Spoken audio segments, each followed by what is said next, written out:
ભરૂચ તાલુકાના તવરા ગામના પ્રેમ સ્વરૂપ સ્વામીના ભક્તો દ્વારા ભવ્ય સત્સંગ સભા યોજાઈ હતી, જેમાં ખૂબ જ મોટી સંખ્યામાં ભક્તો હાજર રહી ભજન કીર્તનનો લાભ લીધો હતો।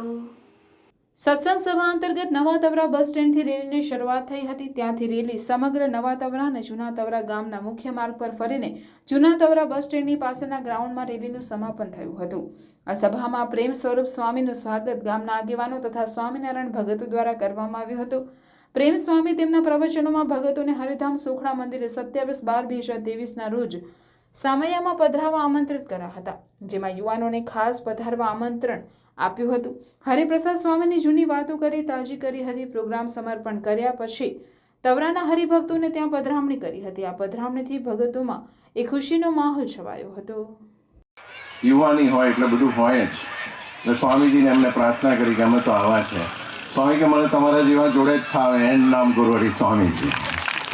અને પછી સ્વામીજીએ કહ્યું આ જે એરિયા ડેવલપ થશે, હું બહુ શોર્ટમાં વાતો કરીશ, આજે આપણે પ્રેમ સ્વામીનો લાભ લેવો છે, કારણ કે હું તો અહીં આવતો જ રહું। સ્વામી કે દુબઈ ને શારજા જેવો ડેવલપ થઈ જશે આ એરિયા। આજે તમે જુઓ કેટલા બધા એપાર્ટમેન્ટ છે, એટલે ગુરુહરિ સ્વામી એવું જોઈ શકતા અને કહેતા કે બધું સરસ થશે ધીરે ધીરે ધીરે ધીરે। અને આ ગામોમાં સરસ સત્સંગ થયો અને નિર્વ્યસની ધાર્મિક યુવકો અહીંયાથી 7-8 ગામ છે, ત્યાં સરસ સત્સંગનો વિકાસ થયો। બસ આ યુવા મહોત્સવ એટલા માટે ઉજવવાનો, કેમ કરીને આપણી આત્માની યાત્રા પરમાત્મા તરફ ચાલે। ભગવાન મનુએ મનુસ્મૃતિમાં લખ્યું છે કે માનવ દેહ મળ્યા પછી मैंने हरिप्रसाद स्वामी को एक विनती की।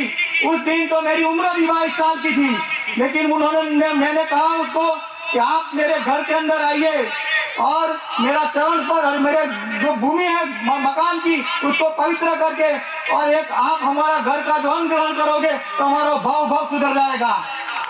आप मानो नहीं, हरिप्रसाद स्वामी ने हमारी बात मान ली और हमारे घर पे आने का उन्होंने निर्णय कर लिया। उस दिन पूरे सुखदेव गांव में बिजली नहीं थी। जैसे ही प्रभु हरिप्रसाद स्वामी का मेरे घर के अंदर चरण स्पर्श हुआ, आप मानते नहीं हो, वैसे ही बिजली शुरू हो गई और आने लगी। तब मैंने लगा कि आज जो मैं मेरे घर पे भी जिसको मैंने आमंत्रित किया है वो आ रहे हैं, वो एक स्वयं स्वामीनारायण भगवान के रूप में आया है। और मैं एक आपको बात बताना चाहता हूँ कि आप जो यहाँ है प्रेम स्वामी महाराज, वो तो दूसरा हरिप्रसाद स्वामी का प्रागट्य स्वरूप है, उसमें न मैं कह सकता हूँ न आप कह सकते हो। आज नहीं तो कल पूरी दुनिया को मानना पड़ेगा। बोलूँ चालू खाओ पीવું બેસું બધું અહંકારમાં થાય, અને સ્વામી જેવા પુરુષ બોલે ચાલે સુવે હરેક ક્રિયા કેવળ ભગવાન સ્વામિનારાયણમાં રહીને જ કરે, કારણ કે સાંગોપાંગ ધારણ કરેલા હતા। યોગીજી મહારાજની બહુ જ કૃપા ઉતરી હતી એમની પર, એટલે સ્વામીજી તો ગાડીમાં બેસી ગયા। બધે અમે છેલ્લી ગાડીમાં બેઠા, ડ્રાઈવર બધે કે મને કાંઈ ખબર નથી રસ્તાની, હાઈવે બધા ખબર રોડ, પણ અંદર જવાનો રસ્તો ડાબી બાજુ જમણી બાજુ ક્યાં ઉતરવાનું, ચાલો જવા દો કહ્યું। પેલી ગાડીઓ આગળ નીકળી ગઈ, અમારી છેલ્લી ગાડી હતી એટલે, નહીં તો ગાડી તો ફોલો બી કરત।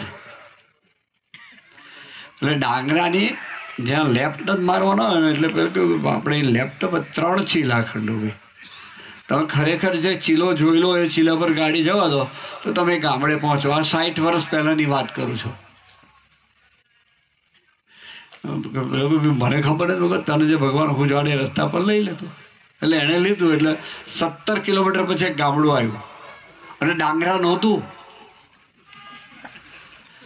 અને સમય પસાર થતો જતો હતો। અમે 4 વાગે નીકળ્યા હતા, લગભગ ડાંગરા 2-2.5 કલાક દૂર થાય, 1 કલાક રાજકોટ, 1.5 કલાક